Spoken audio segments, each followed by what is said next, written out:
Subscribe करें और bell दबाएं ताकि कोई खबर रह न जाए। बोल का पैगाम, महफूज पाकिस्तान।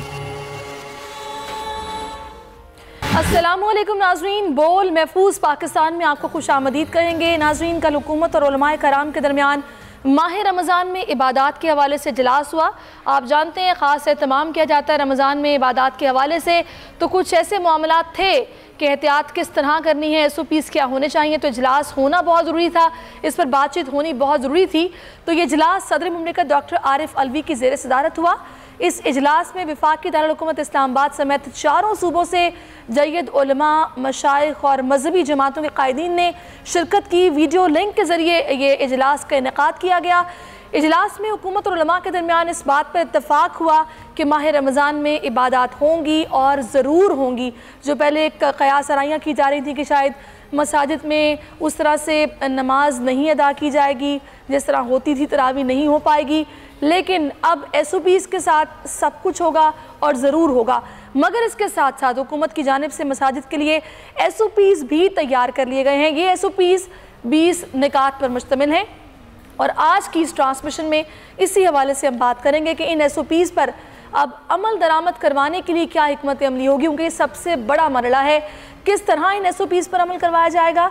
इसके अलावा ट्रांसमिशन में मौजूद डॉक्टर हजरात से जानेंगे कि रमज़ानुल मुबारक में सहरी और अफ्तार में क्या एहतियात हमें अपनानी है कि कोरोना से भी बचा जाए और दीगर बीमारियों से भी बचा जाए। तो सबसे पहले जिन SOPs की मैंने बात की है, जो कि एक अहम इजलास हुआ जिसमें जहाँ तक मुझे याद है जो तरावी है वो मस्जिद के अहाते में ही होगी, कालीन और दरियाँ नहीं बिछाई जाएंगी, फ़र्श क्लोरीन के पानी से साफ़ किए जाएंगे और सफ़ बंदी के दौरान 6 फुट का फासला रखा जाएगा। इसके अलावा ये 20 निकात हैं, क्या है एक रिपोर्ट मुलाहिज़ा कीजिए, उसके बाद हम अपने मेहमानों से आपको मैं मुतारिफ़ करवाऊँगी और फिर उनसे गुफ्तगू के सिलसिले को आगे बढ़ाएंगे। जी नाज़रीन, आपने ये रिपोर्ट मुलाहिज़ा की, SOPs तैयार किए गए हैं, अब इन पर अमल दरामद होना है और किस तरह से अमल दरामद करवाया जाएगा ये बड़ा सवाल है। इस वक्त मोहतमी वाला जामिया बनूरिया मुफ्ती नईम साहब हमें ज्वाइन कर चुके हैं। मुफ्ती साहब बहुत शुक्रिया आपके वक्त का। इसके अलावा CEO ईसा लैब डॉक्टर फरहान ईसा भी हमारे साथ मौजूद है। डॉक्टर साहब आपका भी बहुत शुक्रिया। सबसे पहले मुफ्ती साहब मैं आपकी तरफ आऊँगी। आगे यकीनी बात है रमज़ानुल मुबारक है, तैयारियां पहले से की जा रही हैं, इबादत ज़रूरी हो जाती हैं ख़ास एहतमाम के साथ।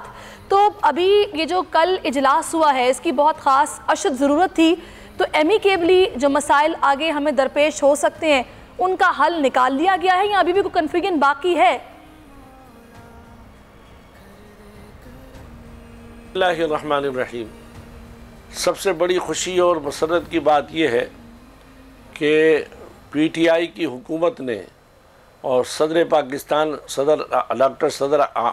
डॉक्टर अलवी साहब ने जो किरदार अदा किया है वो काबिल तारीफ़ है कि उन्होंने तमाम मकातिब फ़िरक़े के उलमा को जमा किया, जिसमें देवबंदी, बरेलवी, अहले हदीस और इसी तरह शिया हज़रात सबको जमा किया और पूरे पाकिस्तान के उलमा को जमा किया। ऐसी मिसाल पहली हुकूमतों में मिलती नहीं। पहली हुकूमतें तो बस चंद लोगों को जो उनके ख़ास होते थे उनको बुला के मीटिंग करके कह देते थे उलमा से बात हो गई। इन्होंने मुत्तफ़िक़ा तौर पर जमा करने के बाद एक एलामिया तैयार किया गया, जिसमें जो आपने शराइत बताए कि सफ़ों के दरमियान एक फ़ासला होना चाहिए और उसके अलावा और ये कि सैनिटाइज़र करके आएँ और उम्र रसीदा लोग ना आएँ, बच्चे ना आएँ जिसको बुखार या नज़ला ज़ुकाम होना है। तो इसके लिए जब इतना हुकूमत ने साथ दिया है तो अवामुन्नास और मस्जिद की इंतज़ामिया से हमने दरख्वास्त भी की है, अपील भी की है कि वो इन तमाम शराइत का हदूद का ख्याल रखें। अगर उन्होंने उन हदूद का ख्याल नहीं रखा फिर हुकूमत और रियासत को चाहिए कि उन मसाजिद को बंद कर दें, इसलिए कि जब इतनी बड़ी सहूलत दी है तो उसके साथ ये ख्याल होना भी ज़रूरी है। और मैं आपके तवस्सुस से ये भी कहूँगा कि जब यहाँ पर ये सहूलतें हुई तो पूरे आलम इस्लाम में जहाँ जहाँ मसाजिद हैं, जहाँ जहाँ इमाम बारगाह हैं, उन तमाम को इस पर अमल करना चाहिए फ़ासले के साथ, ताकि लोग इस माह मुबारक में इबादत भी कर सकें और खुश रहें। और इसी तरीके से सऊदी हुकूमत को भी चाहिए कि मस्जिद हराम और मस्जिद नबवी को खोलें और इसी अंदाज़ में महदूद अंदाज के अंदर उसको बिल्कुल आप ठीक कह रहे हैं। और मुफ्ती नईम साहब, ये बड़ी अच्छी बात है कि लोग कि आपको किसी भी किस्म के तहफ़्फ़ुज़ात नहीं हैं और बड़ा एमिकेबली इस मसले का हल निकाल लिया कि जो SOPs तैयार किए गए हैं आप लोग भी उससे इत्तफाक करें और उस पर अमल दरामद करवाने में यकीनी तौर पर आप अपना भरपूर किरदार आप लोग भी अदा करेंगे। इस वक्त हमें सेक्रेटरी जनरल PMA डॉक्टर कैसर सज्जाद साहब भी ज्वाइन कर चुके हैं। डॉक्टर साहब, बहुत शुक्रिया आपके वक्त का। पहले मैं चाहूँगी डॉक्टर फरहान ईसा की तरफ जाऊँ। डॉक्टर साहब, अभी रमज़ान का जैसे कि आगाज़ होने ही वाला है, चंद ही रोज़ बाकी रह गए हैं। SOPs आपने भी सुने। घर का माहौल बिल्कुल मुख्तलिफ होता है और हम लोग सुनते ही आ रहे हैं कि घर में किस तरह रहना है, बाहर निकलना है तो किस तरह निकलना है। ख़ास मस्जिद के माहौल में आप क्या समझते हैं, एहतियात कैसे करनी है मद्देनज़र रखते हुए इन SOPs को? देखें, ये आज बहुत ही अच्छी बात हुई है कि सब एक पेज पे आए हैं, क्योंकि अब तक मैं समझता हूँ कि कोरोना जो इतना फैल रहा है, एक कन्फ्यूजन थी गवर्नमेंट की, प्रोविंशियल एंड फेडरल गवर्नमेंट की और दूसरे इदारों की, जो क्लैरिटी नहीं थी। लेकिन माशाल्लाह इससे पहली दफ़ा एक मस्बत कदम उठा है। लेकिन मैं इसके साथ ये ज़रूर कहता चलूँगा कि देखें, जब मस्जिदों में अगर ये लोग अपना मतलब ये बहुत मुश्किल काम होगा करने के लिए, क्योंकि वजह ये है कि ये मस्जिद में बेशक ये फॉर्मेलिटीज़ और SOPs कर लेंगे, लेकिन जो लोग मस्जिद की तरफ रुजू कर रहे होंगे और आ रहे होंगे, उनको नहीं पता होगा कि कितने लोग उस मस्जिद में आ सकते हैं या कितने लोग उसमें इस वक्त मौजूद हैं। तो इसको मैनेज करना, इन SOPs को, इसके नीचे काम होने की अभी ज़रूरत है।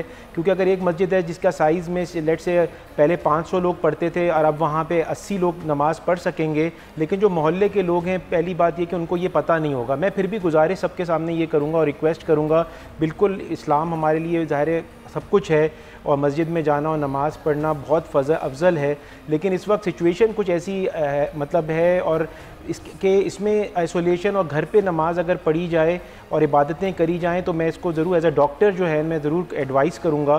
क्योंकि मस्जिद में देखें रूल्स नहीं लोग फॉलो कर रहे हैं ना। इस वक्त भी लॉकडाउन में लोग बाहर निकल रहे हैं, रोडों पे आ जाते हैं, पुलिस से भी बहस हो रही है और रश लगा हुआ है। और मस्जिद में आप उन लोगों को रोकना जो बुखार के साथ हैं या किसी और बीमारी के साथ हैं, वो मस्जिद में ना आएँ। ये एक बहुत मरहला होगा, ख़ासतौर पर जब वहाँ पर डॉक्टर्स नहीं मॉनिटर कर रहे होंगे। बिल्कुल आप ठीक कह रहे हैं। अच्छा, इस वक्त चेयरमैन इस्लामी नज़रियाती काउंसिल क़िबला अयाज साहब हमें ज्वाइन कर चुके हैं। अयाज साहब, बहुत शुक्रिया आपके वक्त का। सर, सबसे पहले तो कोई तहफ़्फ़ुज़ात किसी किस्म के जो ये 20 निकाती SOPs तैयार किए गए हैं इस पर, या फिर आप लोग बिल्कुल इससे इत्तफाक करते हैं और आप क्या पैगाम देंगे आगे रमज़ान के हवाले से इन SOPs को फॉलो करने के लिए? अच्छा, हमारी जो लाइन है वो ड्रॉप हो गई, राब्ता मुनक़ता हो गया है। डॉक्टर कैसर सज्जाद साहब, डॉक्टर साहब कहिएगा कि अभी जैसे कि रमज़ान है, हर कोई ये सोच रहा है कि जो सिम्टम्स बताए जा रहे थे, जो एहतियात बताई जा रही थी, उसमें एक चीज़ ये भी थी कि आपने पानी पीते रहना है, अपने गले को खुश्क नहीं रखना। तो जब आप रोज़े की हालत में होंगे तो जाहिर सी बात है पानी तो आप नहीं पी पाएंगे। तो किस तरह से अपनी जो डिहाइड्रेशन है वो ना हो, पानी की प्यास बहुत ज़्यादा ना लगे, किस तरह ख्याल रखना होगा अपना? जी बहुत शुक्रिया। देखिए, आपका जो बेसिक सवाल है उसके लिए तो बहुत आसान है कि लोगों को परेशानी की बात नहीं है। सिर्फ बॉटम लाइन ये है कि डॉक्टर्स की हिदायत पे अमल करना है। इस वक्त जो दुनिया के अंदर जितने भी परेशानियां हैं उसको कोई और आदमी जो मशवरा अगर दे रहा है, जैसे कि सोशल मीडिया पे हर आदमी अपनी अपनी बातें कर रहा है, खुदारा उस पर अमल ना करें। एक वाहिद शोबा है, एक वाहिद आदमी है, वो है डॉक्टर। इस शोबे का जो क्वालिफाइड डॉक्टर्स हैं उनके मशवरे पे अमल करें। अगर किसी शख्स को डायबिटीज है, अगर किसी शख्स को ब्लड प्रेशर की प्रॉब्लम है, अगर किसी शख्स को कोई और प्रॉब्लम ऐसी है, वो अपने डॉक्टर से मशवरा करें कि क्या डॉक्टर साहब मैं दवाइयाँ खाता हूँ या मैं सुबह से रात तक भूखा रह सकता हूँ शाम तक। अगर डॉक्टर्स उसको इजाज़त देता है तो मैं समझता हूँ तो उसको डॉक्टर के मशवरे पे अमल करना चाहिए।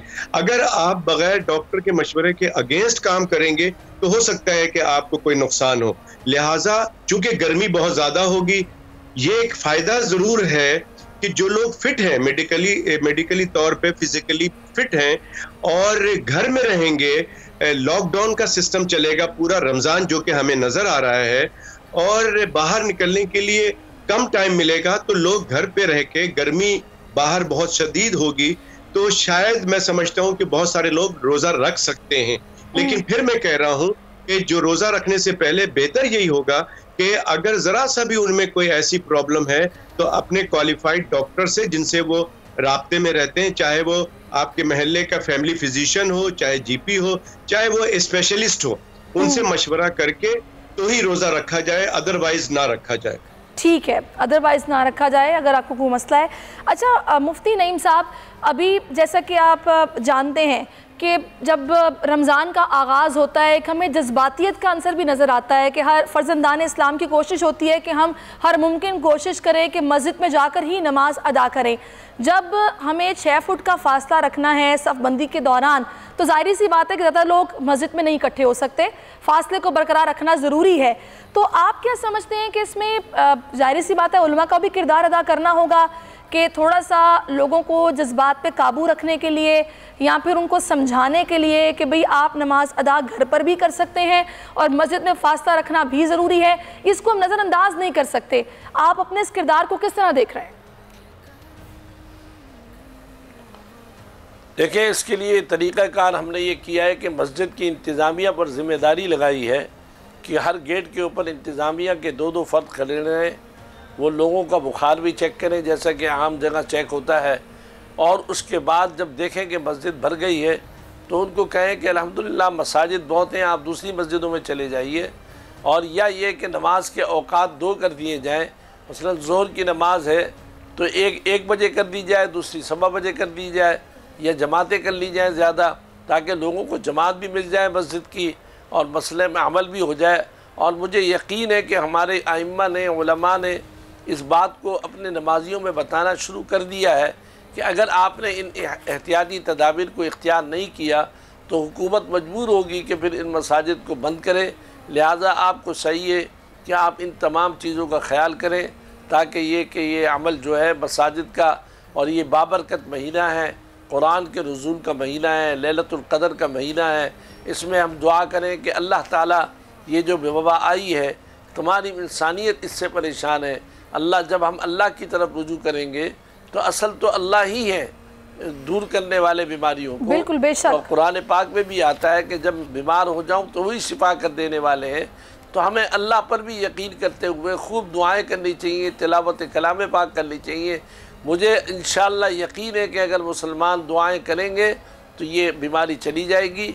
और तमाम आलम इस्लाम के मसाजिदों में यही तरतीब जैसे कि हमारे सदर साहब ने बताई है, इसी तरतीब को इख्तियार किया जाए तो इंशाअल्लाहुल अज़ीज़ जो है बहुत फ़ायदा होगा। सही। और ये हमारे लिए अच्छा होगा। बिल्कुल। अच्छा, ये जैसे कि डॉक्टर फरहान मुफ्ती नईम साहब ने बताया कि हमने मस्जिद की इंतज़ामिया की ड्यूटी लगाई है कि वो इस चीज़ का ख़ास ख्याल रखें कि किस तरह फासला बरकरार रखना है, नमाज़ों की टाइमिंग में गैप किस तरह का होगा। अभी जो SOPs आपने सुनी हैं कि क्लोरीन से फ़र्श धोए जाएंगे, कालीन चटाइयाँ उठा दी जाएंगी और फासला रखा जाएगा 6 फुट का, आपके ख़्याल में ये काफ़ी है या फिर किस तरह से क्या होना चाहिए अगर हम एक मेडिकली देखें इस नज़र से? देखें, ये जो स्टेप्स जो डिसाइड किए गए हैं वो बहुत बेहतर हैं, लेकिन मैं हमेशा ये गुजारिश करता हूँ कि जब ऐसी मीटिंग्स हों तो जो कंसर्न स्पेशलिस्ट हैं, जैसे आपके इस प्रोग्राम में पाकिस्तान मेडिकल एसोसिएशन के सेक्रेटरी जनरल डॉक्टर कैसर सज्जाद मौजूद हैं, क्या ऐसे लोगों को उन मीटिंग्स में बुलाया जाता है जो स्पेशलिस्ट हैं, जो माइक्रोबायोलॉजिस्ट हैं, जो इन्फेक्शियस डिजीज़ से डील कर रहे हैं, जो इसके एक्सपर्ट्स हैं, क्या उनको ये मीटिंग में बुलाया जाता है? या हमारे जो पॉलिटिशियंस हैं और हमारे जो कंसर्न जो एडमिनिस्ट्रेशन के लोग हैं, क्या वही बैठ के सारे स्टेप्स डिसाइड कर सकते हैं? पहले तो मेरी यही गुजारिश है। मेरी बार बार मैं अरबाब इख्तियार को रिक्वेस्ट करता हूँ कि जब भी ऐसी मीटिंग्स करें, बिल्कुल बहुत अच्छा स्टेप था, बहुत मस्बत स्टेप था कि सारे हमारे जो रिलीजियस स्कॉलर्स हैं और एक्सपर्ट्स हैं उनको बुलाया गया, लेकिन मेडिकल एक्सपर्ट्स का भी बुलाना बहुत ज़्यादा ज़रूरी है। पहला स्टेप। ठीक है। सेकंड चीज़ ये आती है कि ये जो जब इसकी उसमें अर्ज करूँ कि मेडिकल के डॉक्टरों को भी बुलाया गया था, उनसे भी मुशावरत के बाद ये तय किया है। एक्चुअल में बात ये होती है कि जैसे आपने गुजारिश करी ना, अगर मैं आपसे ये बस बताना चाह रहा हूँ कि डॉक्टरों को बिल्कुल बुलाया था, लेकिन जो कंसर्न स्पेशलिस्ट हैं, जो लीडर्स हैं इस प्रोफेशन के, एक तो मेरी रिक्वेस्ट थी, दूसरी चीज़ ये थी कि जो मस्जिद के लोग हैं, अब एक फ़ैसला तो हो गया, अब इसके अंदर जो मस्जिद के SOPs जो बनेंगे, हर मस्जिद का साइज़ अलग है, उसकी तरीक़ाकार अलग है उसकी, तो वो सारी चीज़ें जो हैं वो उसके लिए भी एक अब फर्दर नेक्स्ट स्टेप भी होने ज़रूरी हैं माशाल्लाह अभी टाइम है हमारे पास, बस अब ये है कि एक्सपर्ट्स को इन्वॉल्व करके उन मसाजिद के साथ भी और उनके साथ वो जो डिस्कशन करके कि उसकी इम्प्लीमेंटेशन प्रॉपर हो सके। वज़ू लोग घर से करके आएँ, पानी के छींटे ना उतरें, वहाँ पे गपशप ना मारी जाए, फिर फासला हो टाइमिंग्स का कि जब एक बैच नमाज का, जैसे आपने फरमाया कि एक जमात हो गई तो दूसरी जमात के बीच में सिस्टम हो कि जो उसको साफ़ करें, जो साफ़ भी कर रहे हैं उनको भी एक प्रोटेक्शन का ख्याल रखना है अपना कि उनको कोई इन्फेक्शन ना लग जाए। सही। अच्छा, मैं डॉक्टर कैसर आपसे ये जानना चाह रही हूँ कि अभी मसाजिद में, जी मुफ्ती साहब, मसाजिद में अभी से जो है टेप लगा दी गई है सफ़ों में कि कितने फासले से लोग खड़े होंगे। तमाम मसाजिद ने इस पर अमल शुरू कर दिया है, हर सफ़ में कितने फासले से खड़े होंगे उसके लिए टेप लगा दी गई है और इंशाअल्लाह वल अज़ीज़ मुकम्मल जो है ख्याल किया जाएगा। बाहर का भी खास ख्याल करना होगा मामले की हसासियत को देखते हुए। बाज़-औक़ात ये भी देखा जाता है कि झमगट्टा लग जाता है कि भी मैं अंदर पहले घुस जाऊं क्योंकि फासला रखना है, जगह कम होगी। नहीं, बिल्कुल नहीं। गेट के ऊपर लोग खड़े होंगे और वो इस तरह छोड़ेंगे ताकि इज़्दिहाम ना हो, आपस में बातचीत ना करें, चुपचाप नमाज पढ़ें और सीधे सीधे अपने घरों पर चले जाएं। अच्छा डॉक्टर कैसर सज्जाद, तमाम चीज़ों का इंशाअल्लाह मस्जिद इंतजाम भी सही। अच्छा मुझे थोड़ा सा ज़रा बताइएगा हमारे नाज़रीन के लिए कि ये जो सैनिटाइज़र हम लोग इस्तेमाल करते हैं, हम देख रहे हैं कि शॉपिंग मॉल्स में और जगह जगह क्लिनिक्स में हर जगह पर अब हैंड सैनिटाइज़र्स बाहर लगाए गए हैं। यहाँ पे किसी न किसी को खड़ा कर दिया जाता है कि भाई जो भी अंदर आएगा पहले हैंड सैनिटाइज़ करे उसके बाद अंदर जाए। अब मसाजिद के लिए जो SOPs बने हैं उसमें कहा गया कि वज़ू आप घर से करके आएँ और मसाजिद में सैनिटाइज़र्स भी होंगे, तो क्या ये अल्कोहल फ्री सैनिटाइजर्स होंगे या फिर अगर आप बावजू हैं तो अल्कोहल बेस्ड जो सैनिटाइजर्स हैं वो किस तरह इस्तेमाल हो सकते हैं? देखिए, आपका बहुत इम्पोर्टेंट सवाल है और उससे पहले मैं ज़रा सा जो बात हुई डॉक्टर फरहान ने जो बात की है वो बहुत इम्पोर्टेंट बात की है फरहान ने कि पाकिस्तान में हमेशा यही होता है कि जो लोग कंसर्न होते हैं उनको उस इम्पोर्टेंट इशू में शामिल नहीं किया जाता है। और सबसे इम्पोर्टेंट बात एक अच्छी ये है जिसको फरहान साहब ने भी अप्रिशिएट किया कि पाकिस्तान में हमारे यहाँ कंसेंसस डेवलप नहीं होता है। तो हमारे यहाँ जैसे मुफ्ती नईम साहब हैं और दूसरे उलमा हैं, इन सब लोगों ने जो ये एक कंसेंसस डेवलप किया है ये बहुत अच्छा किया है। लेकिन पाकिस्तान मेडिकल एसोसिएशन पूरे पाकिस्तान के डॉक्टर्स इस बात पे बहुत परेशान हैं कि एक तरफ ये खबर आई कि ये तय हो गया है, SOPs बन गए हैं और क्या कहते हैं यहाँ पे नमाज भी जुमे की होगी और तरावी भी पढ़ी जाएगी। अब पाकिस्तान के अंदर ये किस तरह से हो सकेगा, कैसे कर सकेंगे? तो मुफ्ती नईम साहब जैसे कह रहे हैं तो अल्लाह करे कि इसी तरह से हो। मकसद तो यही है कि इस बीमारी के फैलाव को रोकना है। लेकिन जो खबर उसके फौरन बाद चली कि हमारे वजीर आजम इमरान खान साहब ने ये कहा कि लॉकडाउन में रियायत होनी चाहिए ताकि लोग भूखे ना मर जाएं, और उसके बाद फौरन ही उन्होंने ये जुमला कहा कि मैं देख रहा हूं कि 15 से 20 तारीख मई की 20 तारीख में अस्पताल भर जाएंगे और बहुत मरीज आएंगे। ये हम डॉक्टरों को बहुत परेशानी इस जुमले पे कि क्या होने वाला है, क्या जो वजीर आजम साहब के पास दिमाग में क्या है, क्या ये रमज़ान में कुछ ज़्यादा कुछ मसले मसाइल बढ़ने वाले हैं? लेकिन हम एज ए डॉक्टर, हम तमाम लोग इस बात पे मुत्तफिक हैं और ये समझ रहे हैं कि ये खतरे की घंटी बजने जा रही है अगर हमारे मस्जिदों को सही तरह से कंट्रोल नहीं किया। जहाँ तक मैं समझी हूँ डॉक्टर कैसर, वो शायद ख्याल रखना है कि भूख से लोग ना मर जाएं। तो एक जाहिर सी बात है, कहा जा रहा है कि रमज़ान भी है तो नरमी इसलिए की जा रही है कि कुछ मईशत का पहिया चले। लोग जो बहुत परेशान हैं, बेरोज़गारी है, रोज़गार नहीं है, जो डेली वेजेस पे काम करने वाले हैं वो परेशान हैं। तो जबकि जुज़वी तौर पर थोड़ा सा नरमी की गई है, शायद इसके पेश नज़र उन्होंने कहा है कि जब लोग बाहर निकलेंगे, लोग देखा जा रहा है कि नहीं ख्याल रख रहे, तो शायद केसेस जो कि पहले भी बढ़ रहे हैं मज़ीद बढ़ेंगे। यही एक वजह है, क्योंकि डॉक्टर्स भी तो बता रहे हैं कि पीक अभी नहीं आया, अभी सूरत हाल ऐसी है कि बस केसेस डेली आहिस्ता ग्रेजुअली बढ़ रहे हैं, पीक अभी नहीं आया। तो शायद ये वजह हो सकती है। जी डॉक्टर कैसा जो आपने कहा था कि ये सैनिटाइजर वाला, ये बड़ा इंपॉर्टेंट सवाल आपका है कि लोग जो है वो वजू घर से करके जाएंगे, लेकिन ये जो साइंसी सारी बातें की गई है ना उसको तो फॉलो करना पड़ेगा।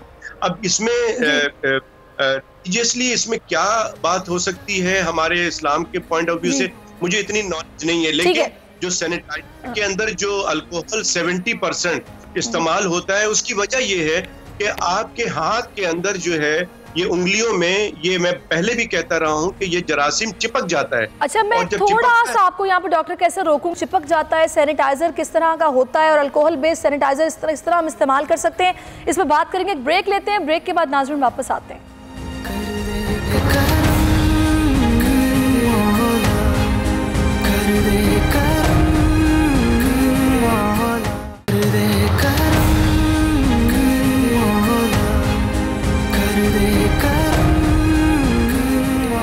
वेलकम बैक नाज़रीन, हमारे मेहमान हमारे साथ मौजूद हैं, मुफ्ती नईम साहब जा चुके हैं, उनका मैं शुक्रिया अदा करूंगी और अब हम अपनी गुफ्तगू के सिलसिले को आगे भी बढ़ाएंगे, लेकिन मैं चाहूँगी एक और मामला जो कि हम इस पर शामिल कर लें। ताजरों के जो मसाइल थे, जो बार बार अल्टीमेटम दे रहे थे और इंटीमेट कर रहे थे कि अगर आप लोगों ने कोई हल ना निकाला, क्योंकि हम परेशान हैं, कारोबार का पहिया नहीं चल रहा, तो हम ज़बरदस्ती दुकानें खोल देंगे, तो उनसे बार बार मीटिंग्स हो रही थी। अब प्लान तैयार किया गया है और जो प्लान तैयार किया गया है, बुध तक कहा जा रहा है कि उसको हतमी शक्ल दे दी जाएगी। तजावीज़ हैं जो कि दी गई हैं, मुर्गी गोश्त की दुकानें और मेडिकल स्टोर्स पूरा हफ्ता खोले जाएंगे और बेकरियाँ और इसके साथ साथ जो दूसरी दुकानें हैं वो 2 रोज़ के लिए भी बंद रखने का कहा गया कि हफ्ते में, और 8 घंटे के लिए बाज़ार दुकानें दिन में खोले जाएंगे।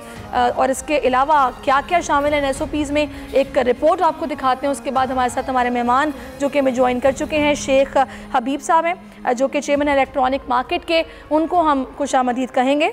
जी, ये जो SOPs तैयार किए जा रहे हैं, 8 घंटे के लिए दुकानें खोली जाएंगी अब, ताकि लोग जो हैं वो जो परेशान हैं, माली हालात जिनके ठीक नहीं है, उनके लिए कुछ नरमी की गई है। तो हमारे नुमाइंदे नदीम अहमद कराची से हमारे साथ मौजूद हैं, उनसे जानते हैं कि SOPs पर रद्द-ए-अमल क्या है, मार्केट्स में सूरत हाल क्या है। नदीम, हमें अपडेट कीजिएगा। जी हाँ, चूँकि आज से बाकायदा तौर के ऊपर तो आगाज़ नहीं हो सका, कल से मुतवक्को तौर के ऊपर मार्केटों के अंदर कारोबार का आगाज़ होगा। ग्रेजुअली मरहलावार जो है वो सिलसिला शुरू किया जाएगा। मखसूस औकात रखे गए हैं मुख्तलिफ़ दुकानों के लिए और ख़ासकर SOP के हवाले से जो है वो बहुत ज़्यादा ज़ोर दिया गया है सूबाई हुकूमत की जानिब से। तमाम जिन अशिया खुर्दनोश और दीगर जिन कारोबारी सेक्टर्स को खोलने के लिए इजाज़त दी गई है, उन्हें SOPs का ज़रूर पाबंद किया गया है। खुसूसन अपने तमाम वर्कर्स को जो है वो मास्क पहनाएं, साथ ही साथ हैंड ग्लव्स का इस्तेमाल जो है वो भी उसको भी मलूज़े खाते रखें और इसके साथ साथ सोशल डिस्टेंसिंग का भी ज़रूर एहतमाम रखा जाए। कम अज़ कम 3 से 4 फीट का फासला जहाँ भी अफराद मौजूद हैं, ख्वाह वो मार्केट हो, दुकानें हो या SOPs का ख्याल रखना है। और सुबह से ये इतलाक होगा और दुकानें खोली जाएंगी 8 घंटे। बहुत शुक्रिया नदीम अहमद। इस वक्त शेख हबीब साहब हमारे साथ मौजूद है, चेयरमैन है इलेक्ट्रॉनिक मार्केट के। शेख साहब, बहुत शुक्रिया आपके वक्त का। SOPs बन गई हैं, कल से दुकानें जो खोलने का सोचा गया मरहलावार, कोई कम्युनिकेशन गैप तो नहीं है, आप लोगों के तहफ़्फ़ुज़ात दूर किए गए हैं, आप लोग मुतमईन हैं? जी शेख हबीब साहब। बिस्मिल्लाहिर्रहमानिर्रहीम। मुझे आवाज़ नहीं है। जी कहिएगा। बिस्मिल्लाहिर्रहमानिर्रहीम। मैं सबसे पहले तो मैं आपका शुक्रिया अदा करूंगा। और कल CM साहब से हमारी मीटिंग हुई छोटे ताजरों की, और छोटे ताजरों के मसाइल पे हमने बातचीत की और हमने कहा कि जी 1 माह से पूरा सिंध लॉकडाउन की तरफ है और छोटा ताजिर जो है बहुत ज़्यादा परेशान हो गया। सफ़ेद पोश जो तबका है वो प्रॉब्लम में आ गया। पिछले माह हमने तनख्वाहें बड़ी मुश्किलों से हमने लोगों को अपने पास से करके दी हैं। इस माह जो तनख्वाहें हमें देनी है, हमें उसके लिए बड़ी शदीद प्रॉब्लम है। तो CM साहब से जब हमने उनको SOPs वगैरह, हमने 4 अप्रैल को भी CM साहब से पहले मुलाकात की थी, कल दोबारा हमारी मुलाकात हुई थी 18 तारीख को। तो हमने उनको कुछ प्रपोजल दिए थे। हमने कहा था कि इस तरह कर ले कि अगर आप कोरोना की सूरत को ज़्यादा समझते हैं, हमसे ज़्यादा बेहतर समझते हैं कि सिंध में हलाकतें ना हो, तो फिर एक ऐसी SOP ऐसा डिज़ाइन कर ले कि जिससे ताजिर भी, छोटा ताजिर भी फैज़याब हो सके और कारोबार भी थोड़ा बहुत चल चुके। क्योंकि आगे रमज़ान का महीना आ रहा है, लोग बड़े परेशान हैं। अगर जिनके सीज़न का टाइम है, अगर ये रमज़ान निकल गए तो मैं समझता हूँ कि कराची के और पूरे सिंध के ताजिर, पूरे पाकिस्तान के जो ताजिर हैं वो 1 साल पीछे हो जाएंगे। तो CM साहब ने बड़ी उम्मीदें दिलाई और कहा कि जी ठीक है, एक SOP बना लेते हैं। और कमिश्नर कराची को और सईद गनी साहब को कहा कि जी शाम 6 बजे एक इजलास रख लें और इनसे मुलाकात करके ताजिरों के मसाइल पे जो भी एक SOP बनती है इसको डिज़ाइन कर लें। हमने उनको SOP में हमने उनको एक प्रपोज़ल दिया कि जी वन डे, एक दिन के अंदर इस तरह कर लें कि इलेक्ट्रॉनिक से रिलेटेड जितने भी आइटम हैं उनको एक दिन खोल दिया जाए, जिसके अंदर electronic item, auto parts, mobile, computerise, electric यानी कि इलेक्ट्रॉनिक में जनरेटर, जितने भी आइटम इलेक्ट्रॉनिक से वाबस्ता है और जो यानी कि टेक्नीशियन है जो लगाने वाले एसीज वगैरह के, इन सबको इजाज़त दे दी जाए। नेक्स्ट डे हमने ये कहा है कि जी आप ऐसा कर लें कि कपड़े की मार्केट है, गारमेंट्स की मार्केट है, क्योंकि ख़वातीन का सिस्टम होता है ना, ख़वातीन एक वक्त में अपनी ख़रीदारी कर लेती हैं, तो उसमें हमने कहा कि कपड़े मार्केटें खुलें, गारमेंट्स की मार्केटें खुले, शूज़ की मार्केटें खुले, ज्वेलरी खुले, कॉस्मेटिक खुले, बैग की दुकानें खुले, ताकि कारोबार जो है जारी और सारी रह सके। थर्ड हमने उनको पोजीशन दी कि जनाब आला थर्ड शेड्यूल के अंदर आप तीसरे दिन आप चले जाए कि आप उसके अंदर जो है हार्डवेयर खोल दें, स्टील मार्केट खोल दें, फर्नीचर मार्केट खोल दें, करोकरी मार्केट खोल दें, फ्लावर मार्केट खोल दें, प्लास्टिक की मार्केटें खोल दें, यानी इससे रिलेटेड जो भी आइटम्स है, बुक्स खोल दें, पेपर मार्केट खोल दें। तो इस तरह के आइटम हमने किए। लेकिन मैम कल रात से पूरे सिंध से कॉलें आ रही है कि जी शेख साहब आपका बिजनेस इलेक्ट्रॉनिक है, इसलिए आपने फर्स्ट प्रायोरिटी जो है वो इलेक्ट्रॉनिक को दी है। तो मैं आपके मीडिया के तवज्जुह से ये बात सीएम साहब से रिक्वेस्ट करूँगा कि पहले मैं समझता हूँ कि हमें इलेक्ट्रॉनिक को नेक्स्ट डे कर दें। पहले दिन जो है कपड़े की मार्केट है, गारमेंट्स की मार्केट है, चप्पल की मार्केट है, कॉस्मेटिक की मार्केट है, मेरा ख्याल है उन्हें खोल दिया जाए, ताकि लोगों के जो शिकवा है वो ये ना रहे कि शेख साहब अपने इलेक्ट्रॉनिक के बिजनेस की वजह से फर्स्ट प्रायोरिटी इलेक्ट्रॉनिक को दे रहे हैं। तो मैं आपके चैनल के तवज्जुह से ये रिक्वेस्ट करूँगा सीएम साहब से कि हमने जो चलिए आप लोगों की मीटिंग्स हो रही हैं, यकीनन तौर पर इसका भी कोई ना कोई हल निकल आएगा। शेख साहब आप हमारे साथ मौजूद रहिएगा। डॉक्टर कैसर सजाद भी हमारे साथ हैं। डॉक्टर साहब अभी आपने डॉक्टर मोहित यूसुफ की गुफ्तगू सुनी है, अभी मैं डॉक्टर फरहान से भी यही बात करी थी कि मुझे ये समझ नहीं आ रहा कि ये जो अभी रेट बता रहे हैं, डेथ टोल बता रहे हैं, ये किस तरह से फिगर आउट किया जा रहा है। जब बाहर के ममालिक में कोई पेशेंट आता है या जब किसी की डेथ होती है, टॉप्सी की जाती है, उनके पास फैक्ट्स एंड फिगर्स पूरे मौजूद होते हैं, हमारे पास टेस्टिंग किट्स ही नहीं है और हम उस तरीके से टेस्ट कर ही नहीं पा रहे, तो हम करेक्ट अदाद-ओ-शुमार किस तरह दे रहे हैं, ये कंपैरिजन किया किस तरह जा रहा है? हाँ जी, बहुत इम्पोर्टेंट बात है आपकी। मैंने मोहित साहब की मेरे पास आवाज़ नहीं आ रही थी उनकी, लेकिन जो आपका सवाल से मैं समझ गया हूँ। देखिए अभी तक जो है ये जो बालिग लोग हैं पाकिस्तान में तकरीबन 5 करोड़ हैं अप्रॉक्सीमेटली, और उनमें से तकरीबन जो गवर्नमेंट बता रही है, सरकार बता रही है, वो 82,000 समथिंग का अब तक टेस्ट हो पाया है। अगर मैं इसको 1 लाख रख लेता हूँ तो 4 करोड़ 99 लाख लोगों का टेस्ट हुआ ही नहीं है।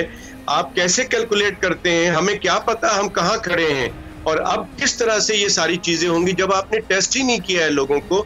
हमारे बहुत सारे डॉक्टर्स हजरात जो काम कर रहे हैं, जो अब रोजाना उनमें उनकी गिनती में इजाफा होता जा रहा है, वो इन्फेक्टेड हो रहे हैं। पैरामेडिकल स्टाफ वो इन्फेक्टेड होते चले जा रहे हैं। इस वक्त टंडो मोहम्मद खान, आपकी चैनल के जरिए मैं तमाम को बता रहा हूँ, आप लोगों को इन्फॉर्म कर रहा हूँ कि टंडो मोहम्मद खान का जो अस्पताल इंडस अस्पताल है वो कल रात से सील कर दिया गया है कि वहां पर ज्यादातर लोग जो हैं इंक्लूडिंग डॉक्टर्स, पैरामेडिकल स्टाफ, वो इन्फेक्टेड हो चुके हैं। अभी वहां पर 100 से ज्यादा लोग, उनको बाहर निकलने नहीं दिया जा रहा है, ना ही बाहर से अंदर दाखिल होने दिया जा रहा है। और अब तक उनमें से सबको टेस्ट करने के मामलात अब पीक की तरफ जा रहे हैं और ऊपर से अब नरमी भी कर दी गई है, तो अब हालात आगे गंभीर हो सकते हैं। डॉक्टर फरहान, पॉलिसीज़ आपको कंफ्यूज लग रही हैं, आपका क्या इस पर कहना है जो अभी आपने मोहित यूसुफ की गुफ्तगू सुनी है? देखिए डॉक्टर, ये मोहित यूसुफ साहब जो ये गुफ्तगू कर रहे हैं ना कि हमारी अमवात 1.9% हैं और अभी ये कमांड कंट्रोल सेंटर चल रहा है, बेशक उसमें बहुत अच्छे लोग होंगे, लेकिन ये जो फिगर्स दे रहे हैं, इनके पास जो डाटा है वो इनकम्प्लीट है और इनकंक्लूसिव है। इस वक्त पहली बात यह है कि जो टेस्ट की तादाद है वो हार्डली कुछ है, कुछ हज़ार टेस्ट हो रहे हैं जहाँ पे करोड़ों की पॉपुलेशन है, बहुत सारे लोग इन्फेक्टेड हैं। ये वो बीमारी है जिसमें 30% लोग इन्फेक्शन के होते हुए भी उनके अंदर कोई साइन सिम्टम्स नहीं है कि वो हॉस्पिटल जाके अपने आप की तशखीस करा सकें। सही, कोई फैसिलिटीज़ नहीं है। मैं ही समझता हूँ कि प्लीज़ ऐसे जो डाटा दिया जा रहा है उसके ऊपर मिसलीडिंग डाटा है मेरे ख्याल से, जो कि हमें पीक की तरफ हम मूव कर रहे हैं। क्योंकि डाटा सही नहीं है तो हम ये जो फैसले कर रहे हैं कि दुकानें खोली जाएं और रोज़गार हो जाए, बहुत ज़रूरी है, लेकिन उसके पीछे सब्सटैंशियल डाटा होना बहुत ज़्यादा ज़रूरी है। दूसरी चीज़ ये है कि इन्होंने कहा एहतियाती तदाबीर करी जाएँ। आपको पता है जो ग्लव जो है, जो 15 रुपये का ग्लव नहीं होता है, वो आज 150 रुपये का मिल रहा है। N95 जो 200 रुपये का है वो 1500 से 2000 रुपये का मिल रहा है। जो जेल जिसे स्वाब लिया जाता है PCR का, वो जो है वो 300 का था, वो आज 2000 रुपये में भी मिल नहीं रहा। ये दुकानदार कैसे वो सारी फॉर्मेलिटीज करेंगे? वो चीज़ें ही, मास्क, सैनिटाइजर्स की कॉस्ट, अच्छा सैनिटाइजर फेक मार्केट में भरे हुए हैं। अच्छा, आज ये सैनिटाइजर को कैसे चेक करेंगे जबकि ये फेक दवाइयां 70% फेक है हमारे पास। एक एक्शन होना चाहिए और इन लोगों के खिलाफ बिल्कुल कार्रवाई होनी चाहिए। इनकी शॉप्स को सील करना चाहिए जो इस बहरानी कैफियत में फ़ायदा उठा रहे हैं। ये बहुत एक बुरी बात है, मुसलमानों से तो मेरा ख्याल है कि एक्सपेक्ट नहीं किया जा सकता। को नहीं, फार्मेसी जो दवाइयाँ जाली बन रही हैं 70% उसको नहीं बंद कर सके आज तक। बिल्कुल आप ठीक कह रहे हैं। अच्छा, मैं जाऊँगी जाने से पहले शेख साहब, क्या आप लोग कोई रिलीफ पैकेज भी हुकूमत से जा रहे हैं? क्योंकि देखिए ये जो दुकानें इतना टाइम बंद रही हैं, कट डाउन किया जा रहा है, पैसों को भी डाउन साइजिंग की जा रही है, बेरोज़गारी से लोगों को बचाना है, तो क्या कोई रिलीफ पैकेज भी आप लोग चाह रहे हैं? देखिए मैम, बात ये है कि रिलीफ पैकेज के हवाले से 4 अप्रैल को हमारी CM हाउस में जब मीटिंग हुई तो छोटे ताजिरों के हवाले से हमने उनसे डिस्कस की थी और हमने उनसे यही कहा था। उस वक्त चैम्बर के कासिम सिराज तेली साहब भी उस मीटिंग में हमारे साथ मौजूद थे और फेडरेशन के मियाँ जाहिद भी मौजूद थे, वाइस चेयरमैन, और तमाम वज़रा भी मौजूद थे। सलीम मांडवाला साहब बैठे थे, CM साहब से बातचीत हो रही थी। हमने CM साहब से कहा कहते कि छोटे ताजिरों को हमने किसी को निकाला नहीं है। आप ये देखिए पूरे पाकिस्तान के अंदर जितने चेन वाइज होटल्स हैं और जितने प्राइवेट इदारे हैं, वहाँ से लोगों को नौकरियों से फारिग किया जा रहा है, लेकिन एक वाहिद ताजिर बिरादरी है कि किसी को फारिग नहीं कर रही है। अभी क्या बना आप लोगों के उस रिलीफ पैकेज का? आपको मिल रहा है, नहीं मिल रहा, कब मिल रहा है? देखिए बात ये कहने का, कल बड़ी खुशी की खबर आई कि CM साहब ने हमें बिल्कुल यकीनदानी कराई थी, लेकिन का प्राइम मिनिस्टर पाकिस्तान की तरफ से जब मैसेज चला है कि जी CM साहब, सिंध गवर्नमेंट की तरफ से एक मैसेज आया CM साहब की तरफ से कि छोटे ताजिरों को जो है बिला सूद कर्जे दिए जाए, तो उसकी वजह जो है हम मादहज़र साहब ने भी की है, तो हम इसका तहे दिल से शुक्रिया अदा करते। बहुत अच्छी बात है, आप तहे दिल से शुक्रिया अदा कर रहे हैं। असल मसला हमारा इशू ये नहीं है, अभी इशू हमारा ये है कि हमारा छोटा ताजिर कहता है। ठीक है, बहुत शुक्रिया। वक्त चूँकि ख़त्म हो चुका है शेख साहब, इंशाल्लाह फिर से आपको बुलाएंगे। जो भी आपके तहफ़्फ़ुज़ात हैं आप यकीनी तौर पर इस प्लेटफॉर्म के ज़रिए आगे अरबाब इख्तियार तक पहुँचा सकते हैं। बहुत शुक्रिया आपका डॉक्टर फरहान ईसा, डॉक्टर कैसर सज्जाद, आपका भी बहुत शुक्रिया। इसके साथ ही नाज़रीन आपसे इजाज़त चाहेंगे। अल्लाह हाफ़िज़।